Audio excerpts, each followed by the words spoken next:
Yo, what is going on, comic fam? This is Brandon from ComixKings. Welcome everybody back to the kingdom. Welcome if this is your first time. We really appreciate all the support, all the love you guys have been showing to this new show, Hall of Fame, Hall of Shame. We were on you were on our 11th episode already, and I don't know about Ryan, who's always here with me. Ryan, thank you so much. And we got a new guest, Chad. How are you doing, my man? I'm doing excellent, man. Thanks for having me on. I am stoked. No problem, bro. And if you guys have not seen Ryan and Chad, they're at 199 subs. Get them that extra subscriber. Get them to 200. That's going to be the best night ever if you guys can just get them to 200. But I just want to give a quick thank you for everybody for showing the support for this channel, for this show in particular. The show to me was a huge risk because I didn't know what the expectations were, how you guys were going to react to this, how I was going to react to this. Nonetheless, Ryan, who was like, yeah, sure, I'll do it.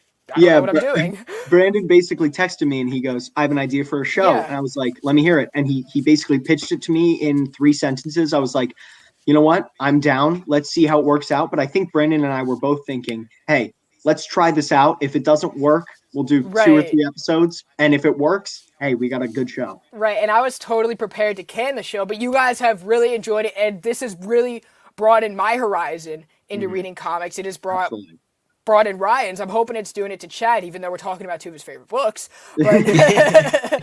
But, and it's even like going back and reading older stuff that I've read before. It's like I've been learning all this new information. I'm so excited to talk about it with you guys. Because at the end of the day, we're all talking comics here. That's what we're here for. And I couldn't ask for 2 greater people to do it with. So guys, thank you so much for joining me. If you guys do have a comment about anything that we're going over today, you guys can just drop it down, like Missing Links, Ultimate Spider-Man. He's already given his thoughts. It's Hall of Shame. Ultimate Spidey, the new one, is the Hall of Fame. He just got back from the future. Whoa, so I don't know, did he? We're going to get into that. And like Link said, we will be talking about Ultimate Spider-Man #1 and Miles Morales Ultimate Spider-Man #1. Peter Parker versus Miles Morales. Guys, I'm so excited. We also got my girl Sheena here, my BFF. She said, yay, she's excited to be here. I'm excited to be here. And let's bring out the slideshow. And quickly, Brandon, thank you for having us. Obviously, you've been a gracious host. And seriously, Brandon talks about how I helped him through his YouTube rut. No one has basically the Ryan and Chad channel exists because Brandon inspired me to make more content. And I can't thank him enough for everything he's done for both Chad and I. So thank you. No problem. It's been fantastic doing all this. Absolutely. Station to you, Travis, my guy. You are everywhere and anywhere. If you guys are on a stream and you see Travis, well, if he's not on the stream, then he was probably there before you. And you left to go on another one. But let's get right into this slideshow. You guys are 100% right. If you guys are reading this, Ultimate Spider-Man #1 by Brian Michael Bendis and Bagley. Ultimate Comic Spider-Man #1 by Brian Michael Bendis and Sarah Picilli. Guys, going into these 2 issues, what were your first thoughts? Because we both reread this. When you sat down to read both of these, what were you initially thinking? So I'll start it off real quick, and then I'm known to ramble, but I'll give it to Chad relatively quickly. You got to understand what Ultimate Spider-Man means to Chad and I. I think a series Ultimate Spider-Man is probably the most talked about series between Chad and I, along with a few others, but Ultimate Spider-Man is really it sets out, or it succeeds in what it sets out to do. It is essentially the new 52, basically. That's how I kind of explain it for Marvel Comics.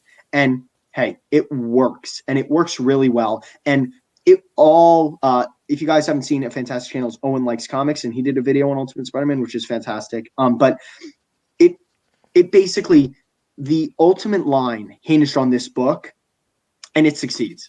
This book is a definitive reading for just comics in general, not even Marvel Comics, not even Spider-Man. If you like 100%. Comics, you definitively have to read this book. 100%. And even if you're a newer reader, you just want to get into Spider-Man, or you liked the Tobey Maguire movies, this is something that feels very much at home. It's like taking the basis of the Silver Age, but making it such in a modern tone, with modern art, and with a very talented artist like Mark Bagley. Chad, what were your thoughts? But first, I want to give a shout out to my guy Manny. Station to you, sir. Thank you for joining us tonight. Chad, what were your thoughts, bro? Yeah, Ultimate Spider-Man is just, it's always been such a pleasure to read. it was one of the first comics I've read. I remember Ryan's dad actually got me into comic books like way back when Ultimate Spider-Man was first coming out. He was going to the comic book shop. He was picking me up Ultimate Spider-Man and Robin, and those were my two favorites. So to go back and reflect on Ultimate Spider-Man, and I mean, the more Spider-Man that you've digested post Ultimate Spider-Man, I mean, this book had a huge impact on all the media. You have Spectacular Spider-Man, which takes a lot of cues from the Ultimate Spider-Man universe. You have the Ultimate Spider-Man TV show. There's video games. Marvel really used the Ultimate Spider-Man as the basis for who Spider-Man is going forward. So it had a ripple effect in the comics industry where, like Ryan said, it is the new 52 of the Marvel, like the Ultimate line. The new 52 started because DC saw the success that Marvel had with the Ultimate line. So this whole alternate universe, it hinged on Ultimate Spider-Man. Here's something, just really quick, and Chad's absolutely right. Number one, this book is absolutely timeless. We'll get into that later. But just for some context, this book, Ultimate Spider-Man, was being sold in Payless shoes. That is how I didn't even know that. I know, it's crazy. Like, we see these 60-page, sampler comic books in Walmart, and Chad and I always laugh when we look at them. But you have to understand, there is a very real scenario in 2000. You walk in to get, your nephew a pair of shoes for his birthday, and you see Ultimate Spider-Man, on the counter. And it's absolutely mind-boggling that, this story succeeds. Both of them are Absolutely. And this has become the definitive Spider-Man origin. You look, like, most Spider-Man origins that people will talk about and people will reference are actually this. It's a slight departure from the original, but it has become the status quo because it's so good. And we see that all the time. The best comics are the ones that become the status quo. Oh, exactly. Well, I couldn't agree more with you at all. But real quick, what was I going to say? I don't know what I was going to say. Let's get right into it. So, Ryan's going to be breaking this one down. We got an awesome cover by Mark Bagley. Ryan, I will let you lead the discussion in this. Yeah, so we had Spider-Man last week, and we were talking about our favorite Spider-Man artists. And Mark Bagley came up in Brandon's, mine, and John's. Mark, first, you cannot talk about this book without talking about Mark Bagley. Mark Bagley has been working on Spider-Man pretty much nonstop. I mean, he still does covers for the Spencer run. This month coming up, it's a Bagley cover, I think, and last month was too. So the point is Mark Bagley, every era has their Spider-Man artist. We had, Steve Ditko, and then, Gil Kane, and Todd McFarlane, exactly, and then John Romita Jr. Eric Larson. Mark Bagley is our generation. Mark Bagley is the definitive absolutely. Simple, right to the point, and we all agree. But Mark Bagley is this generation, at least, us three who are in the same generation, our Spider-Man artist. And it's because of this book. This cover's fantastic, and it shows exactly what it is. It's a younger Spider-Man with youthful energy, and it's what Spencer promised. Look at that angle, though. I know. Look at the angle of everything. That's like what I admire most about this cover. It's iconic, exactly. It is. But it's what Spencer promised but didn't deliver. It's back to basics. You know what I mean? Right. It's what Slott couldn't achieve. It's honestly what Spencer can achieve.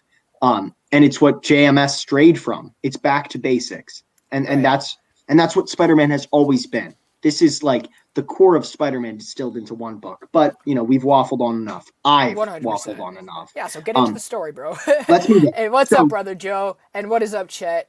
Good to see you guys. Brother Joe, I have not seen you here before, so welcome to the channel, my guy. Thank you so much. Yeah, so we start, ironically, not with Peter Parker. We start with Norman Osborn. And, we see the Bendis immediately. And this is when the Bendis was tolerable. Bendis now, it ain't it, Chief. But Bendis back in 2000 when he was tolerable. And, yeah, absolutely. So it just that comment just proves how everlasting his art was and how impactful it was. But anyway, we see, the Bendis already. Look at all the speech bubbles. But basically, we see Norman Osborn, looking at the spiders, talking about Athena and Greek mythology, and basically the Greek origins of the spider. And we see Osborn's ruthlessness immediately. If you guys want to talk about that, because again, I hadn't really read Spider-Man until Ultimate Spider-Man, and just Norman Osborn. He Bendis shows why he is truly the arch nemesis right from the get-go. So if you guys want to jump in on that. Yeah, like so he's given this speech, and it's this monologue talking about ancient Greek mythology, and his little lapdog was just interjecting, like he made a sexist comment about women while Norman is just monologuing there, and I started laughing at that. It's something that somebody would do, that it shows what kind of people we're dealing with here, where not only is Norman this sinister creature, he surrounds himself by other people who are not of, a high quality ilk. Right. And then just the way he handles the spider, and he just throws it at his assistant, like no care. And no care in the world. No care. He just throws this. Oh, like, we've been doing wicked experiments on the spider. And it's huge. It's the size of a hockey puck. Let me just throw it to this guy. Yeah, he's like, here, catch. Chat, Yeah. I agree. Both Ultimate Spider-Man issues, they're both fantastic. So I'm super excited to get into all this controversy. But we got the next page coming on to the slideshow. Yeah. So we see Bendis again. Having complete pages of dialogue, and then a page of nothing. If I could describe Bendis, that's it. And we see the spider. Very interesting, actually, which I only picked up on this read through. The last panel on that page is the double O of the spider. It mirrors Peter Parker's glasses in the next panel. Oh wow. So yeah, that's a cool find. I don't know if that was Bagley or Bendis. Bagley.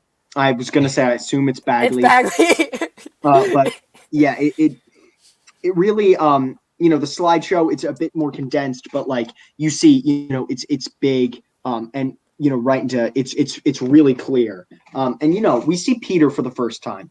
Now, this is what I'll say about Ultimate Spider-Man, which is why I think it's so good, and why Chad and I, we talk about Spencer's Spider-Man. The first issue of Spencer's Spider-Man. I talk about Spencer's Spider-Man. Exactly. I talk to Brandon with it all the time. But a criticism Chad and I have of it is the references, right? So the first issue of Spencer's Spider-Man is already dated because of the references he makes. If you go back and read it, he makes references to current pop culture things that have already become dated 2 years later. I was going to say he makes Brand New Day a freaking retcon. Exactly. but what I'm saying is, look at the outfits, look at the style, whatever. This could take place in the 1960s or the early 2000s. You know what I mean? Like, obviously, the dress, when you see like the crop tops and everything, yeah, it's pretty in the early 2000s, but it's nefarious, and they don't give a time frame. It's timeless. I'm going to say a criticism, and I know you're not allowed to criticize this series. The Peter Parker look is not my personal, not what I envision. I think it works for this series.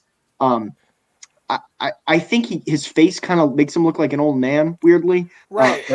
I mean, he's going through puberty, man. And you have your highs and lows, so let's just roll with it. and we see Peter. I mean, what's a characteristic of Peter Parker? He's unnecessarily being abused for no discernible reason. Mm-hmm. He's getting fries thrown at him, while he's reading a science textbook. I mean, you just still Spider-Man into that. What did you guys think of this moderator? Moderator, where's my moderator? Get him out of here, bro. This guy has no chill involved. He's talking about Barry Allen being the best Flash, bro. Order it again, hold the cap. But anyway, I think this lunchroom scene is a perfect distillation of everything that high school Peter Parker is. I think it's a perfect way to open up this definitive run. So if you guys want to, talk about that. Bendis just he does a fantastic job of just showing us who Peter Parker is right from the get go. He's this nerdy guy. He's so into his book. He's making comments to himself about his physics textbook out loud like a total nerd. And it's not just like oh, I'm a geeky guy into like comic books or whatever. It's no, I'm a nerd where I am so smart that I read books at my lunchtime. Because I am the equivalent of Hermione Granger Exactly. in Harry Potter. All right. And then, of course, we're just going to keep getting more of Peter and Skull. I did 3 at a time because this issue alone is 48 pages. So Yeah, no, it's really it's lengthy. I will say I will both praise and knock Bendis for this. The pacing is a tad slow. I think it works in the context of the whole run. But the singular issue is kind of draggy with dialogue because you don't get Spider-Man in this issue. You're getting 100% Peter Parker. And in the next issue we're going to go over, you're getting 100% Miles Morales. Yeah, when you're 5 issues into the series, you appreciate the first issue. Whereas while you're reading it, you're like, all right, I get it. Like, we can move on. Let's roll. No more Peter in school. Yeah, so we have Peter, we see, he's a loser, but then we see, wholesome Uncle Ben moments as well. Oh, the Uncle Ben stuff is so good, man. We hardly get to really see Uncle Ben other than the great power, great responsibility speech that he does. But he's hanging out with Peter during lunch. Who is this guy? Okay, time out. Okay. Flash, I understand you're joking around, but this is a great book. So if you haven't read it, don't talk shit. It's just that simple. You hate on something that many people love. Obviously it did something very well. If it had 37 issues, it went on. I'm going to keep it a full stack. But, Ultimate Spider-Man had 137 issues. At least Ultimate Spider-Man is able to sell issues before a relaunch.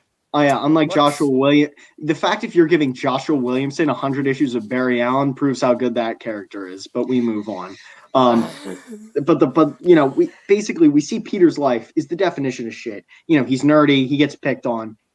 He's not good in gym. Flash is. Everyone's a dick to Peter Parker. Unnecessary. Basically, the first half of this book is showing you everyone hates Peter Parker for. Basically no reason. I get he's a nerd, but he didn't do anything to piss anyone off. You know what I mean? Even his gym teacher, he's getting this stuff from adults. He's like, you're killing me, Smalls. Yeah. And then you're a woman, Parker. I swear to God.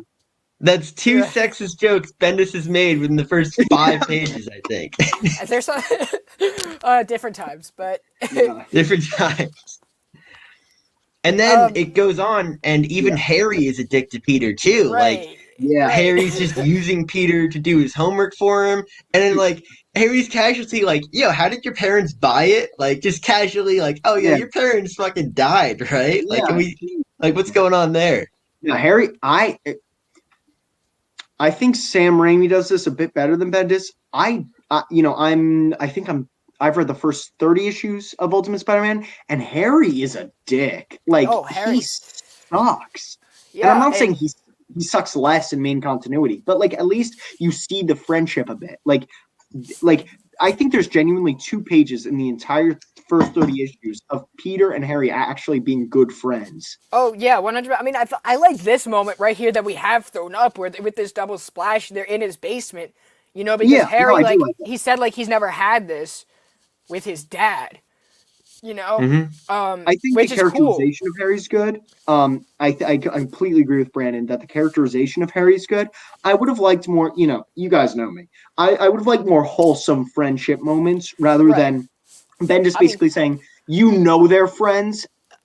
Show, don't assume. In the sense of, we really, those of you who have read Ultimate Spider-Man, you know what happens halfway through the series with their relationship. I'm not going to give a spoiler to it because I know there are people who haven't read this. Exactly. But, even if you've read the Silver Age, it kind of takes their relationship in a different route, yet still being very similar to the Silver Age, just with a modern twist, But,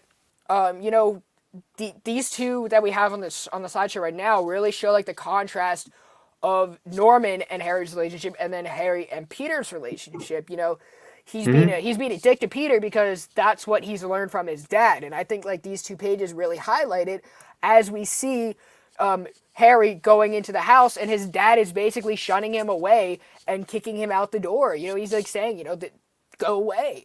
Yeah. You know, but we see Bendis again. He does this thing where we see Harry's a dick because of his dad issues, and then we see why he's like that, as opposed to showing us why then the consequence. Bendis shows the consequence and then the root cause, which I think is a very effective way of storytelling.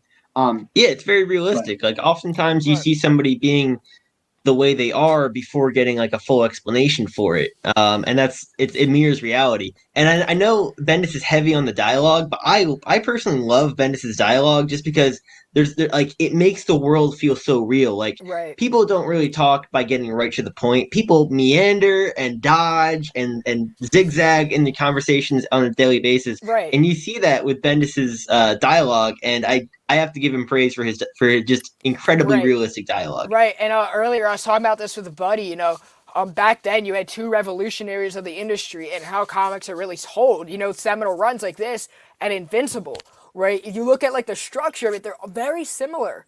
Oh, absolutely. I was thinking that. You know, especially like the dialogue and how people are interacting. And Chad, you brought up a very good point. But I do want to get back to the story because this part is very important. This is the classic Spider-Man bite.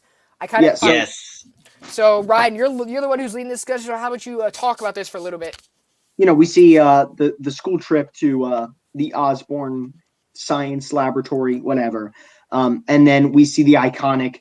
And I think Bendis does this really well. No words, no nothing, just the boom. You know what I mean? Just he got bitten. And then, you know, he screams, it lands on Mary Jane. I think it's perfect. And I think Bendis, this issue does feel a bit melancholy just for its sake when Peter's at his lunch table and like all the lights fade to black or whatever with no dialogue. I think that can be a bit ham-fisted and corny, but you know, sometimes the no words really work. And right here, it's perfect. Now, you know, we see Peter, he's obviously in agony, you know, Mary Jane's freaking out, and then you know, Kong, you know, he kills it. I love when Kong just steps on it. No hesitation. He's just die. He steps right on the bug. Have you guys ever seen what was it called? Varsity Blues? Just Billy Bob. That's who he reminds me of in this book. Yeah. Yes, absolutely. If you guys have not seen Remember the Titans and you're a football fan, it's funny. It's a classic tale of every redneck city in Texas. But it's good. It's a good movie. Sorry to my Texan fans out there, or my Texan friends out there, but sorry, but that's it. I love this scene, you know, everything's like, Bendis does it for a purpose, you know, and he's really good at highlighting where Bagley specialized in, and that's bringing out these bombastic parts. Bendis understands that he doesn't need to fill every page with dialogue, right? He needs to highlight what's important, what he really wants to show the homage to the Silver Age and to Spider-Man 1 to AF-15, because what this first issue holds is you have to do this in a way that's running along the same lines as Stan Lee and Ditko, but going in a different direction into a modern taste. And I think Bendis is really understanding the concept, and both of these stories we're going to get into it even more in Miles, but I wanted to highlight that even more so in this especially. Brandon brings up an absolutely fantastic point. You know, you have to think about it from Bendis' perspective. You need to ride the line between not being too derivative, but also not disrespectful, in the sense of, this is, I think we can generally agree, the second most beloved superhero in comics, probably only behind Batman, and the most popular. So, you know, you need to be careful with touching this origin, making it, yes, this is what you guys know, but also this isn't a shot-for-shot remake. You know what I mean? Yeah. And Bendis does that perfectly. I think I was going to make this point earlier. Bendis is still being Bendis, but it is very tolerable. This is when his writing was good. It sounds normal. It's an introspective look into the lives of these people. It's very organic. It's very, yeah. Organic's the perfect word. I think Bendis now is just rambling for the sake of rambling, as opposed to this is purposeful. And I think it works really well. But, you know, we see Peter, you know, basically freaking out, and Norman being informed of this. And obviously he's already thinking about his liability. Classic Norman Osborn. And then he's like, I want to keep an eye on this guy because we've never had a human test. And that's Norman Osborn. He's not. Is he okay? I know he goes to the same school as my kid. Is he all right? Whatever. Like, he's like, how is this going to affect me legally and financially? And keep an eye on this because this could be good financially for me in the future. Yeah, Right. he picks up Peter's hospital bill after the incident, and that is a good thing to pay your first hospital bills. But you see, Norman's not doing it out of the goodness of his heart. He's doing it so that he can just keep a closer eye on what's going on with Peter's health. Right, and I will never, ever, ever get over that hairline. I'm sorry, I won't. Oh my, it's beautiful. It's beautiful. But the next page is great, because we're learning, and for a new reader, this is a lot of fun. Getting to know this is like, for a lot of new readers, this is their first introduction to the famous Spider Tingle, and it's great. The way Bendis does this is fantastic, right? I know. I'm sorry, I'm stealing your glory. No, you're right. No, absolutely jump in. And it's completely right. Bendis, he does this thing, and we all love it in comics when it mirrors. This issue's so long that he can mirror something in the same issue. He mirrors Peter falling in the beginning with, he's not getting picked on. Yes, we do get to know Uncle Ben a little bit. I love the speech he gives, but we'll get into that. Right. To address, the problem with Ultimate Spider-Man is how many Spider-Man reboots does he have? Spectacular, amazing. Wasn't Dr. Octopus Spider-Man? Superior. Just because it's a different title doesn't necessarily mean it's a reboot. You look at Batman, you have Detective Comics, you have Batman, and you have a bunch of other subdivisions of Batman. You like the Dark Knight. You have to list them off the top of my head right now. This predates a lot of those reboots too. This does that like back. I mean, at this time, you still had Sensational going on, along with, because you were getting into the Civil War era, so you had Sensational, and this is like around the Back in Black era. Well, it makes sense. I mean, in the sense of Spider-Man's your biggest selling character. Yeah. Read more Spider-Man books. Put him in books. You're always going to have multiple Batman books and multiple Spider-Man books. I'm sorry, that's the way it is. And as long as those books are good, don't complain. And if it's not for you, that's okay, because you have different Spider-Man books, you have different Spider-Man creative teams that you could potentially choose from. Same thing with Batman. Take the current Batman book. If you're not liking Tinian, you have Akira Tamaki, and you have a Tom Taylor miniseries. You have a bunch of different Bat books. There's something for everybody. Yeah, well, that's the thing about Spider-Man and Batman that everybody loves, is there's something that they can connect you with that character. Yeah. And what the Ultimate line did that the New 52 did not, the Ultimate line ran in conjunction with the regular continuity. So you could dive into the Ultimate universe and see if you liked it. And if you didn't, just go back to the regular. Whereas when the New 52 launched, that was the entire whole new universe. So you didn't have to give the option of staying with what happened before it. Exactly. Right. And that's why it was so 100%. Successful. And that's why Didier does not have a job anymore. One of the reasons. One of the many. But then we got too much Spidey sets. And Peter kicks their ass, and then basically Peter kicks their ass unintentionally, and then he faints, because he's a spaz, and whatever. Yeah, too much Spidey sense. And he wakes up in the nurse's office, and they take blood. Yeah, and they're like taking his blood and whatever, and he's like, "You got thick skin there." I love that moment where we see, like, it's a bit cliche, but it's Spider-Man's origin. That's the wholesome kind of corny stuff that makes Spider-Man Spider-Man. And it's fantastic. Mm-hmm. And then we see, some nefarious bald dude in a freaking black trench coat stealing Peter's blood. I mean, get it? Bendis himself, perhaps. It does look like him. It does. Get it? Out for blood. He's out for blood. Get it? Oh, that's a good call. Get it? See, the chat's gonna disown me. Then we see them analyzing, and they're like, "This." I thought this was really cool. They're like, "He's gonna die. Like he can't sustain this. He's going to die."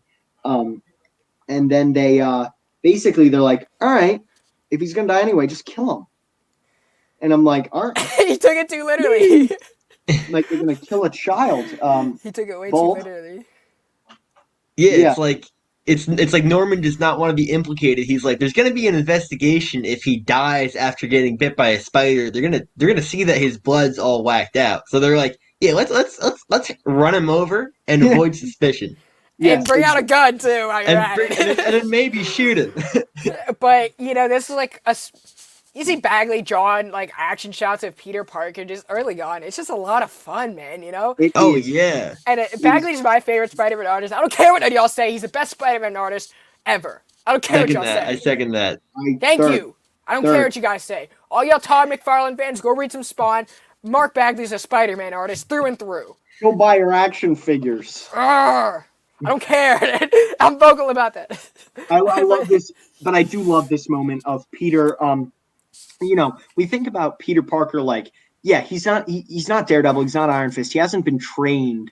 And I think actually in one of the few things it does right, the Amazing Spider-Man movie does this really well in the subway scene, where we see the reason Peter can fight so well and why he can hold up with these highly trained people is because he's not really doing it intentionally. His body just kind of does things. It's like a very natural thing. We've used the word organic, right? Boom, the magic of the sixth sense, because that's what we see, and Peter Parker's learning about that slowly throughout. And I love this Norman Osborn moment. Probably my favorite of the issue where he just ordered a hit on a child, and then the child escapes, and he's like, I need to study this person.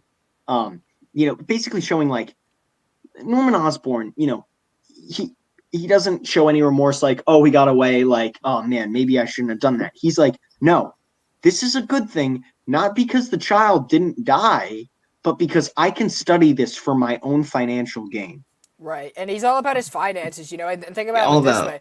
This is his son's best friend. Yeah.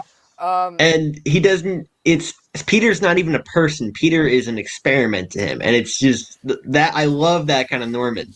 Right, and then Chet says, I have to say the Ultimate Universe was very well written and twisted into a fantastic news, whether this or Ultimate X-Men. They certainly refreshed the brand. Yeah, and Ultimate X-Men is very good too. You had a lot of good creative teams. You had Mark Millar, you had Brian Millar, dude. I mentioned this on our visionaries.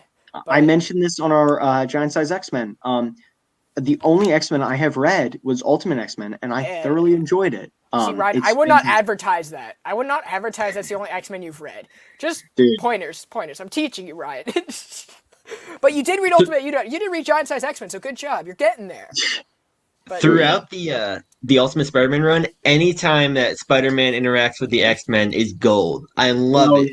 No, but I did not like the Kitty Pryde moments. I'm sorry. It felt so wrong to me. That's because Bendis wants to fuck Kitty Pryde. Dude, he does it. Every character Bendis writes has a relationship with Kitty Pryde. No, like, this is not me, like, capping. Like, genuinely, Bendis has a thing for Kitty Pryde. Look it up. Gosh, bro. That's awesome, dude. Every character he writes has awesome. He likes Kitty Pryde. Chad, dude, that's hilarious. It is fun. No, seriously, everyone here, look it up. Bendis has a thing for Kitty Pryde. Like, if you look up Brian Michael Bendis and Kitty Pryde, there's like countless examples, like where Bendis has a character date Kitty Pryde because he wants to live vicariously through them. Ryan, dude, I love you, but shut up. I'm right. I'm kidding. I'm right. That's the biggest Freudian slip ever, man. His wife is probably like, yeah, what's up with this Kitty Pryde teenager that you're into? He said, cosplay right now. No, I'm not even capping. Like, if somebody in the chat wants to back me up, like, once, okay, I get it. But, like, it's been, like, multiple occasions he's done it.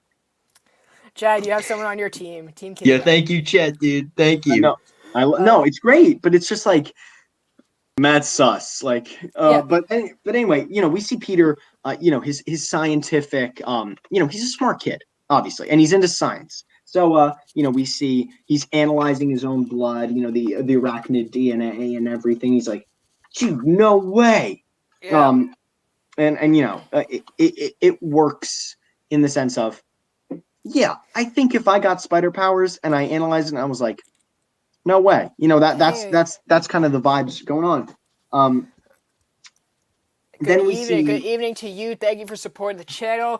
Welcome. I know this is your first time in the comments, so thank you so much for being here. Much appreciated. Then we see probably it's a tad annoying, but one of my favorite things about the Spider-Man character that is done well, I think, except for the Marvel movies, I think is done well in the Spider-Man movie franchises. Peter Parker, the spider powers, basically it's an allegory for puberty, essentially. Like his body's going through changes and everything, and it's just amplifying that to a superhuman level. I love when superheroes experience problems, obviously to a different scale, but relatable problems in the sense of, yeah, Peter Parker, he's angry, he's, rebelling against his parents, but it's really because he's going through a sticky situation. Get it? He's in a sticky situation. Come on, y'all gotta give me some love for that one. Come on, that's funny. But yeah, we learned another power of his. Cool. Yeah, that is Bendis. I will give him credit. Such an impactful ending. Just Spider-Man. He's for basically 2 pages. There's no words, and then whoa, cool. And also, I will say this. So yeah, this issue is a bit slow by itself. The dialogue's great, but I think the pacing, you're like, I get it, get to it. But I really, really respect Bendis, and if I'm saying that, what I'm going to say next is true. It was on a TV show. The expert watched it. Yes, that was awesome, yo. That is great. That was so funny. I also love when another Ultimate Spider-Man kind of spoiler, when Kraven the Hunter shows up, and like he's like, it's like Bendis was building it for like 4 or 5 issues, this ultimate fight, and Spider-Man just like clocks him once, and he's done. And it's like, and Kraven was just like trying to like make everything so publicized about it. But anyway, let's get into the next issue. Well, Brian, I told you, bro. But my point wasn't made yet. So I really respect Bendis for Jesus, dude. I didn't make that. But basically, I really respect Bendis. He doesn't show the iconic suit, and he doesn't make him Spider-Man in the first issue. I told you to delete this. I didn't put that. Okay, you're detracting from my point. My point is, Bendis could have easily ended the first issue in a shot of Peter in the Spider-Man costume for the first time. Maybe he leaves his house in shadow, and then his first shot is him swinging in the costume. No, Bendis doesn't. Spider-Man isn't there. He isn't Spider-Man by the end of the first issue, and that's super impactful in the grand scheme of the run. But go ahead, move on, dude. I can talk about this all day. Yeah, seriously. I know. I think Chad can too, but he's being so respectfully calm down there. But yeah, Chad's great. Chad is respectfully calm, and I envy his ability to do so. And all right, so over here we got this cover by Carey Andrews. I'm sorry if I mispronounced that, but this is a pretty badass cover. It gives you exactly what you want. Obviously, Miles Morales, we know, was created in Ultimate Fallout #4. If you don't know what that book is, well, it's the biggest selling book of the modern era. Over the past 20 years, it's like the #1 issue going on right now. That and probably the Spider-Gwen issue as like raw A covers. But both great reads. I'll definitely buy it for the story that it tells, not necessarily the price value of it, but it spins out an ultimatum, dude. Yeah, but Ultimate Fallout #4 is a great read, and this is the issue following it. So, quick little thing. What do you guys think of this cover? I dig it. I like the 3D aspect with the webs coming at you. I think that's actually pretty sweet. Yeah, it's like, I want you to read this. I completely disagree. It reminds me of like Assad Ribic, but if Assad Ribic's art was bad.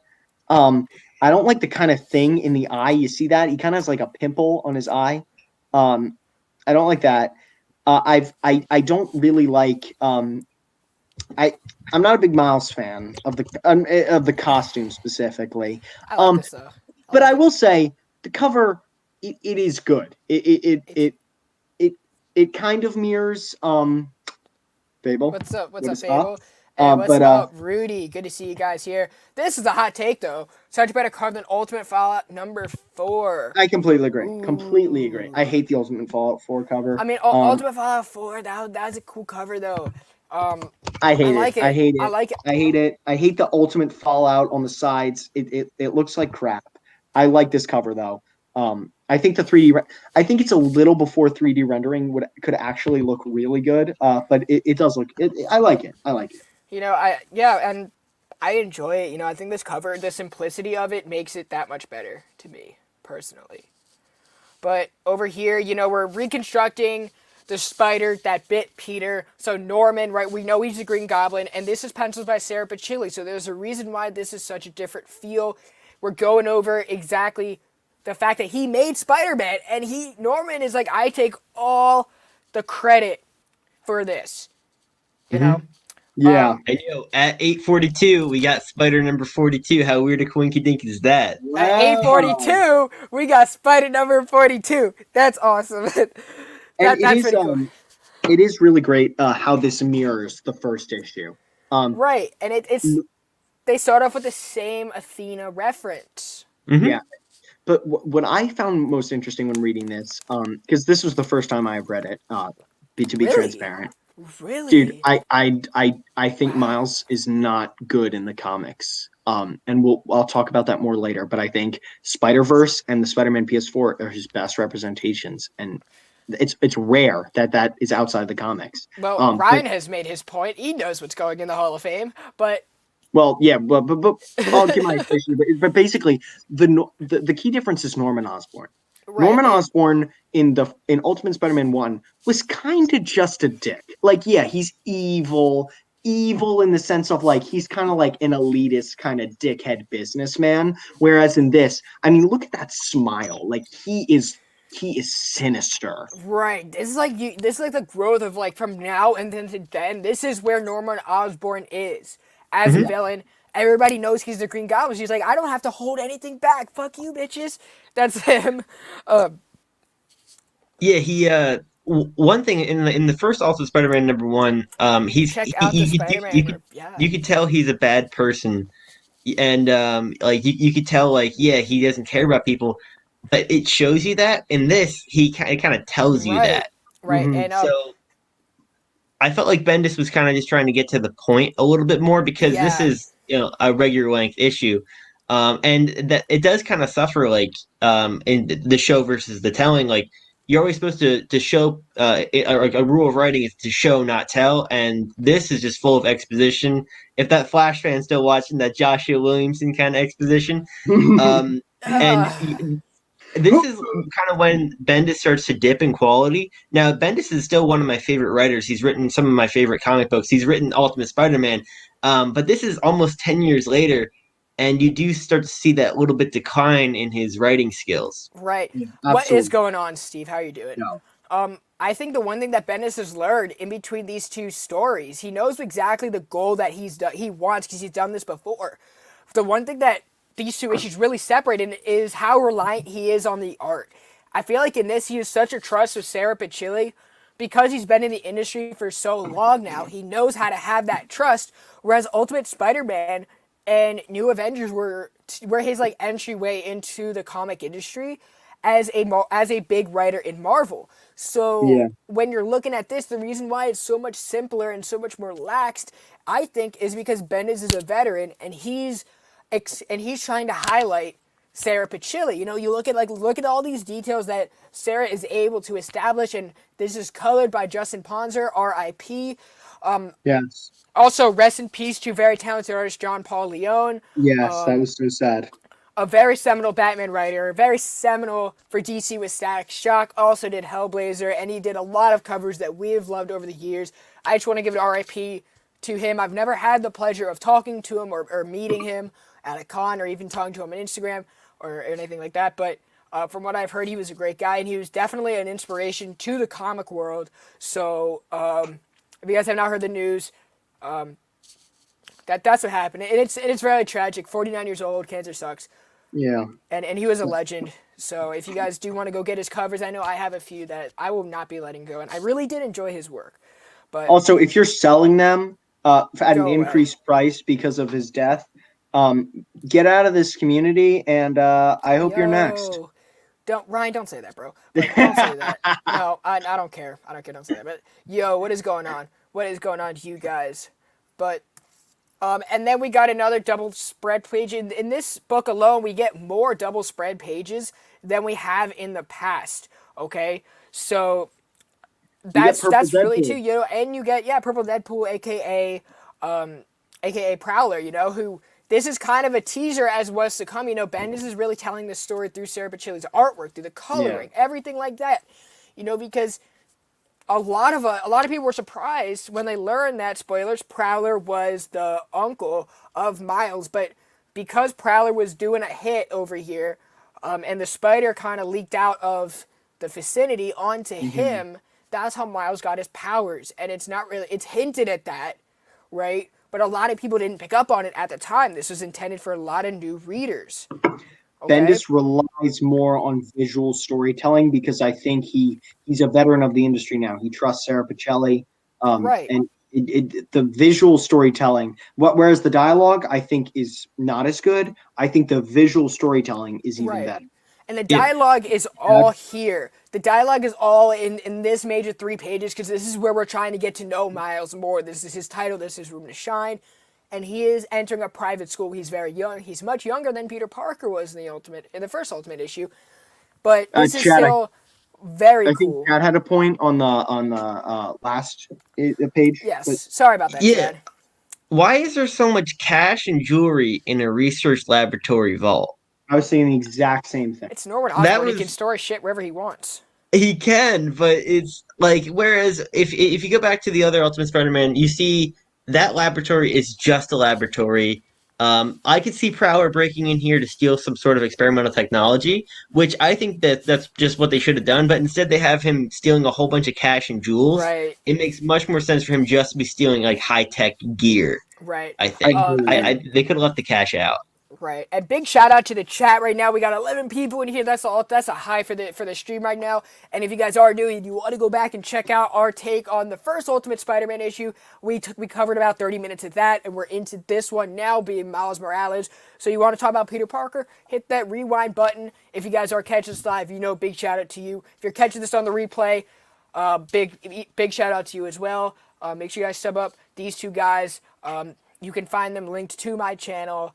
And they are at 199 subs, so get these guys to 200 and definitely check out their stuff. They got a lot of good stuff going on. But as I was saying, in this slide right over here, we have Miles applying to a private school. His parents really pushed for that. Miles is Afro-Latino. They want him going to private school. They wanted to kind of revolutionize himself with the world and just like be a step ahead of everybody. And that's what they preach to him throughout this Ultimate Universe. And Miles is very nervous, right? Because he's getting out of his comfort zone. And that's really something that we love about Miles, something that I love about Miles is he always makes the uncomfortable comfortable, even more so than Peter Parker. I think that's a bigger strength of Miles over Peter. And that's something that Bendis really wanted to highlight. And thank you so much, Steve. Steve actually gave me the idea for these slides, so big shout out to you, brother.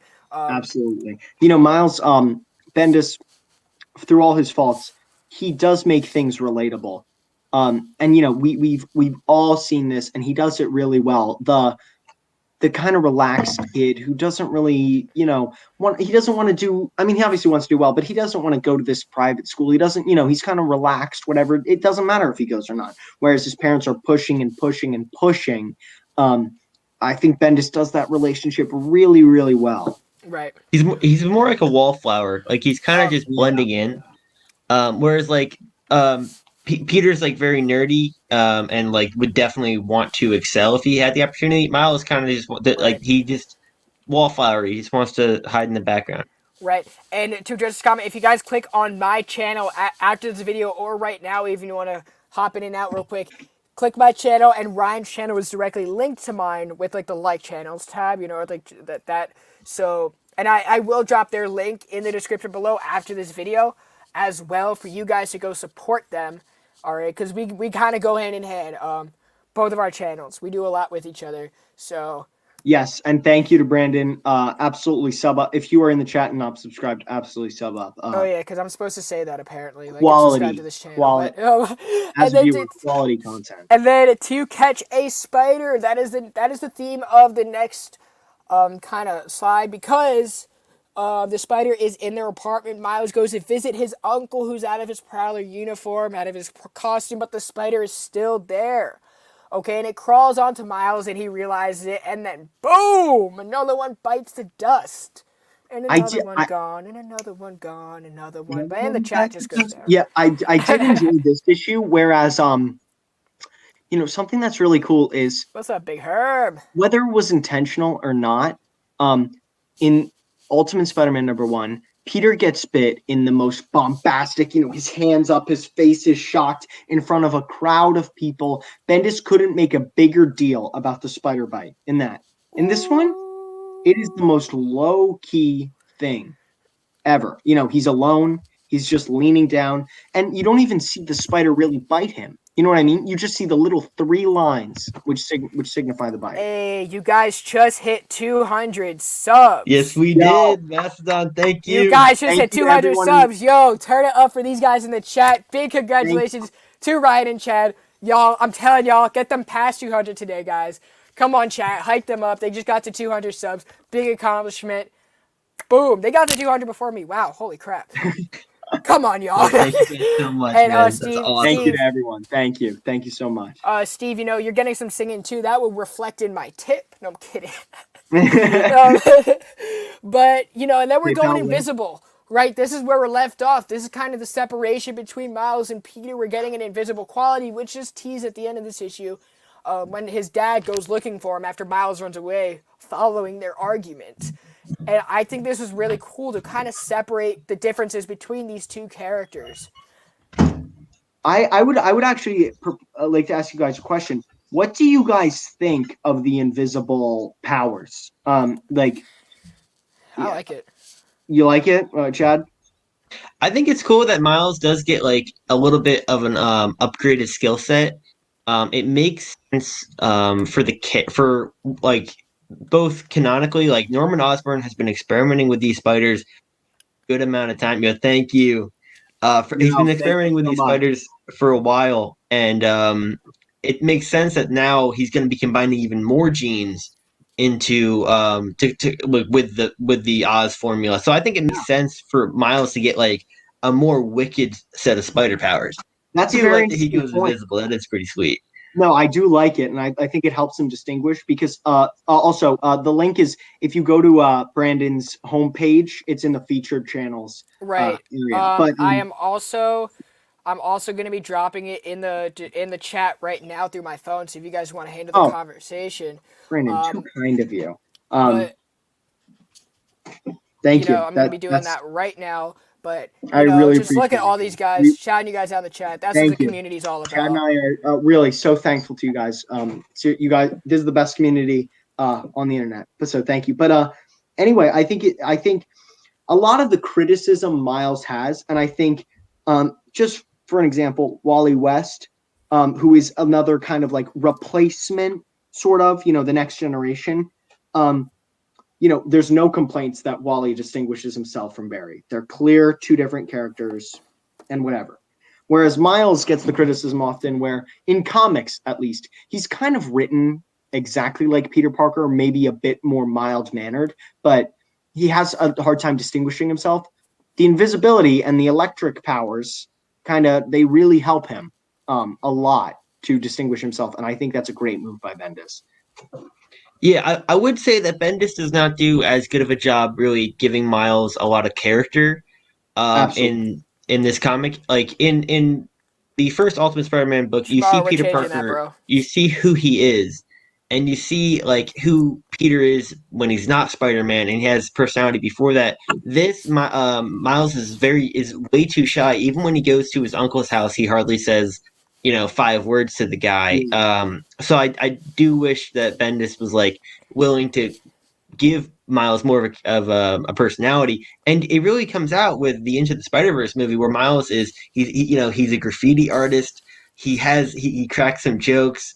It really goes into who Miles is, and that does a great job. Whereas I will second Ryan's opinion that the comics is Miles Morales' weakest medium.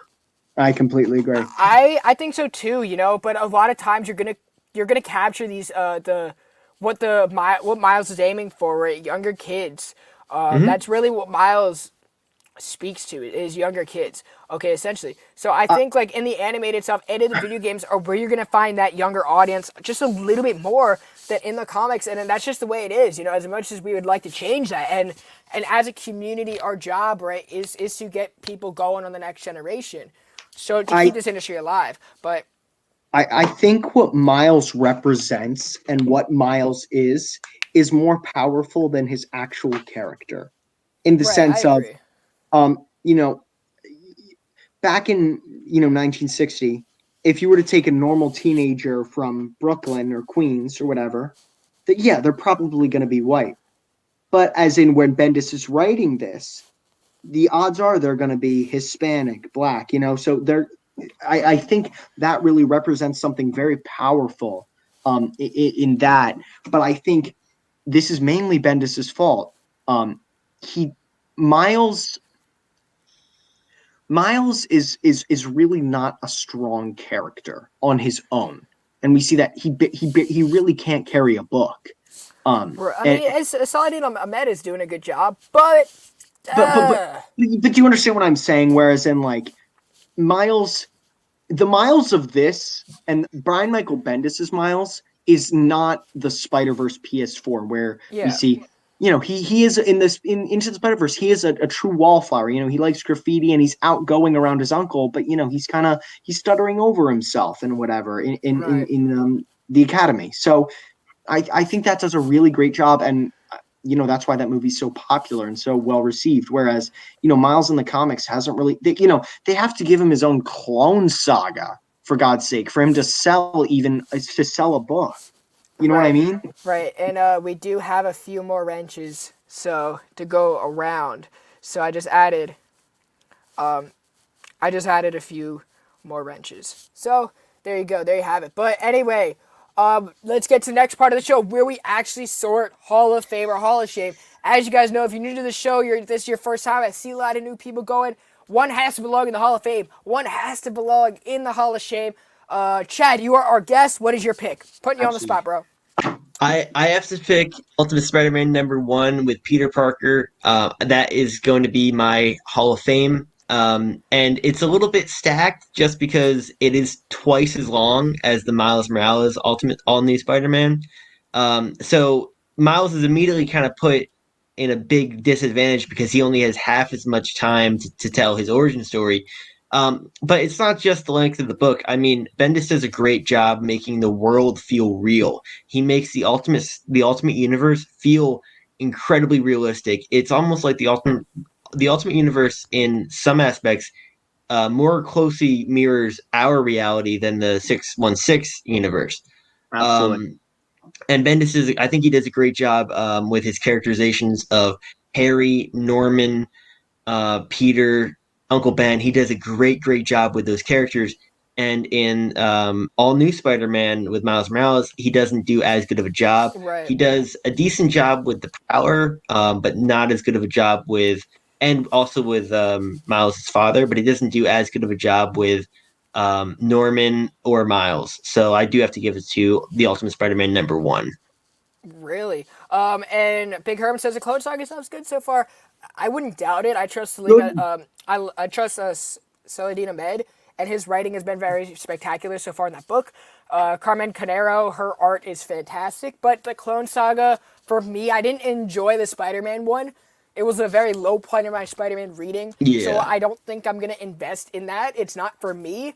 I understand that it's for a lot of people, right? So I'm not going to bash it, right? It's just not for me. I don't care for it. And that's okay, because if it's not for me, it's for somebody else. I'm not going to say it's trash, because it's not. It's a structured book. It has a beginning, middle, and end, and it could be a good read, but I have a hard time caring for it. I'm just saying, regardless of its quality, it's a cash grab, right, because Miles isn't selling. Right. Mm-hmm. And Ryan, what we already know your opinion, but just to be formal. So kind of a cool thing that I think could be played more into in Miles is Peter's uncle is the best possible example of a person. Whereas Peter's Uncle Ben is, the savior that he has to try to strive to be like and live up to his ideals. Whereas Miles' uncle he's a good person, but not the best guy. Chet, what is wrong with you? Let them read it for themselves. Yo, nobody does Kingpin like Bendis, and that's a fact. Chet knows. So, Chet knows. Yeah. Chet So, knows. Rudy, you're a moderator now too, bro. So absolutely. Brendan and I like to reiterate this every show in case anybody gets mad at us. We take what's in the issue. So, yeah, probably Ultimate Spider-Man #1 has more real-world comic books longevity impact, but we just usually take what's inside the book, not its influence and everything. Right. It's this issue alone versus this issue alone. No price tags, no legacy. What's in the issue? How did we enjoy it? The structure of it and everything now.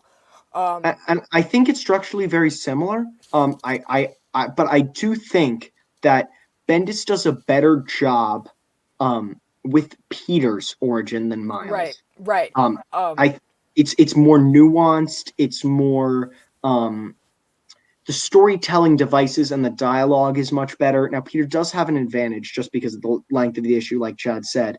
But overall, I will put Ultimate Spider-Man #1 in Hall of Fame and Ultimate Comics Spider-Man #1 in the Hall of Shame. I really like both of these. I loved how condensed that that Ultimate Spider-Man, the Miles Morales story was, and I think that's a big plus. And I think this is like two different eras of Bendis' writing. And the fact that he was so successful in this first Ultimate Spider-Man run, and especially this first Ultimate Spider-Man issue, was really going along the parallels of Stan Lee and Steve Ditko, and putting that modern twist to it. Obviously legacy-wise, they're both super seminal. They're super important. They both got a generation of new readers into the industry more so than most books that you probably picked up. Both of these books, if you have a kid, right, or you have a nephew, you have a cousin, a little baby cousin, or a friend's little brother, any little kid, these are two books I would recommend. Put in front of them, they'd get into comics. Ultimate Spider-Man, #1, Peter Parker, Hall of Fame. However, just because of how well Bendis is able to craft that around such a historic story. And again, if this is your first time, Hall of Shame is doesn't mean it's bad. It just means it's good. Yeah, Hall of Shame just means this issue is, in our opinion, worse than the other. It's comparing it to the other one. I think both of these issues are fantastic. A while ago, I was talking to Chad about this earlier. Frank Miller does Kingpin better than everyone else, Ryan. So, yeah. Yeah, Frank Miller does Kingpin. He does do a good Kingpin. He does do Kingpin. Frank Miller elevated Kingpin. I think pretty much most Daredevil writers have done a good Fisk. But this is... Well, yeah, we move. But anyway, we had Daredevil 25 versus Batman #1 a while ago. I'm going to keep it a full stack with you. I think those two runs are probably my two favorite runs in all of comics. Zdarsky's Daredevil and Snyder's Batman. They're both very good. All-Star Superman doesn't count as a run, by the way. Any of you who want to nitpick how I change my favorites every time. Yeah, it's a mini series. It's 12 issues. All right, chill. Miles Hall of Fame, Peter Hall of Fame. Yeah, get it. He said I can't make it. Tomorrow, bro, you the man. I love you, tomorrow. The death. But yeah, I think it's a unanimous decision, just as it was last week. Yes. We've had a bunch of controversy. It's very rare that we've had this 2 weeks in a row. If you guys ever want to be a guest on the show, hit my DMs. We will work something out. We love having people in the community. Absolutely. And just announcements that are coming up for these two guys, Ryan and Chad. What do you guys have to bring to us? Yeah, so our seminal series, Wednesday Warriors, that comes out every Wednesday. Get Chad up here too. My goodness, I can only do one person at a time. Okay, well, there he is. Yeah. So here, do me while I talk, and then do Chad while he talks right after. So Wednesday Warriors is coming up this Wednesday. It's a great week of books again, and you guys, if any of you who are regular viewers of the channel are watching, Wednesday Warriors has been killing it recently. I'm really blown away. So that comes out every Wednesday. Look out for that.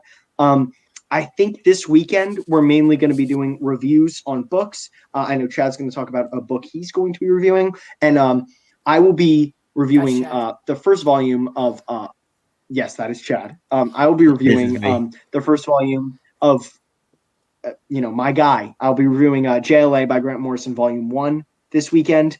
Then we have Wednesday Warriors again, and then the weekend after, the much requested and our series that our viewers really love, the Scott Snyder deep dives will be back next week with a multi-part sort of thing. You guys are going to get kind of a 3-in-1. So be sure to check that out. There's usually a little.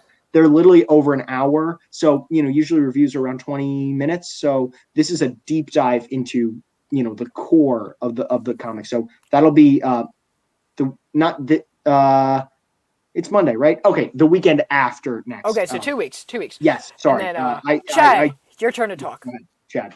Yeah, so to segue a little bit with our Wednesday Warriors, if you go back and look on our most recent Wednesday Warriors, I did pick up the Miles Morales Clone Saga Spider-Man issue. I did a little review on that, so check that out, and I will be keeping up with that series. So if you guys want more Miles Morales Spider-Man, you're going to be getting it in our Wednesday Warriors as I keep up with the Clone Saga. And I do have to say that Ahmed is doing a great job with the Clone Saga, because the Clone Saga was such a flop when it first occurred, and they've tried to redo it. The Ultimate Spider-Man run, Bendis does a pretty decent job with the Clone Saga, and now I do have to say it did get off to a pretty decent start with Miles Morales Spider-Man Saga. So it is a cash grab, as Ryan said, but it's a good going places, and I do enjoy it. Yeah, and when they were doing Wednesday Warriors, Ryan's like, this is such a cash grab, and Chad's like, yeah, but that's why I bought it. I bought it. So for me particularly, let's get this back out. Where's my slideshow? There it is. Let's flip that. Bam. I'm still learning how to do this. Bam. Yeah. All right. So for me, this Saturday, May 8th, I'm going to be with Marcus Anthony Toe. He is the artist on Excalibur. So we are going to be talking about that, getting ready for the Hellfire Gala, as well as recapping his tenure on this book, which has been phenomenal. And you get a great knowledge for like these characters in the X-Men universe with my girl Betsy Braddock. Also, I will be in the chat. I will absolutely be there. And then segue into this, the replay for Running with the Devil, which was my live show last night with Dan. Comic Chop News is on, ready for you guys to view. So it's just talking about Daredevil. So if you guys want to check that out, go for it. It's an hour of us gushing over Daredevil. And then on May 12th, the two writers on Wonder Woman, so the ongoing Wonder Woman series, I will be sitting down with Becky Cloonan and Michael Conrad talking about this book and why they're taking such a different direction than most Wonder Woman books. It's fantastic. And I think this is the biggest sleeper book in DC Comics right now. That's coming from someone who has never really read a lot of Wonder Woman. I've read them digitally. I've never had a Wonder Woman book on my pull list, except for this time. So Becky Cloonan is also the first female to ever write Batman. So that's something cool that I'm going to be looking forward to bringing up. And then Michael Conrad is also super talented. I can't wait for that as well. But, oh, look who's still here. Hey, after the show, if y'all like music, you should check out The Warning. So good. Dude. There we go. And then I don't have a graphic yet, but the following Saturday, I will be on, so this is going to be the 15th, I believe, or the 15th. Yeah, I will be on with Will Spartacio, and he'll be joining me. We'll be talking about his career in Image Comics. So that's gonna be a lot of fun. Big shout out to the chat, everybody who caught this live. Definitely make sure you're subbed up to Ryan and Chad. Their link will be in the description below. I will go back and edit that. Guys, they hit 200, so big congrats to them. Go spam their channel with likes. Thank you, Brandon. Thank you for everything, seriously. And big shout out to Ryan and Chad for joining me as always. You guys are great. Chad, I hope to see you around here more often, bro. Absolutely, dude. I'm so glad I could finally come on. Thank you so much. Dude, it's been a blast. See you guys, station, and we will see you guys next week with an all-new show.